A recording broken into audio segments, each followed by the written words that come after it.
आज मैं आपको एक ऐसी बच्ची की कहानी सुनाऊंगी जो बचपन में ही माँ बन गई। मेरी नानी के गांव में एक जुबेदा नाम की औरत रहती थी।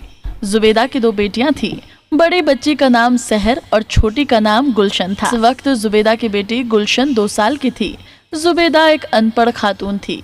शौहर की वफात के बाद वो अपने मायके चली गई। जुबेदा से बात की कि बेटी से पैदा हम तुम्हारी दूसरी शादी कर देते हैं। अल्लाह जाने हमारी कितनी जिंदगी है, हमारे बाद तुम किसके दर पर जाओगी। जुबेदा ने दूसरी शादी से इनकार कर दिया और अपनी बच्चियों को लेकर अपने घर आ गई। अकरम जुबेदा की बेटियों को अपनी बेटियां समझता था। वो उनसे बहुत प्यार करता था। अकरम की बैग की फैक्ट्री थी। जुबेदा भी अकरम का हाथ देने के लिए घर में बैग सीने लगी। जुबेदा अकरम की शादी को 2 साल हो गए। तवज्जो जुबेदा की बेटियों से कम होती जा रही थी और उसका रुझान अपने बेटे की तरफ हो गया था।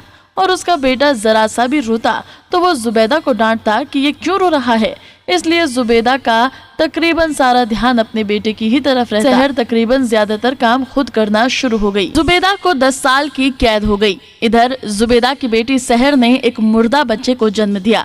सहर की खाला उससे बहुत ज्यादा प्यार करने लगी थी और वो जुबेदा और उसकी बेटी सहर की हकीकत को जानती थी।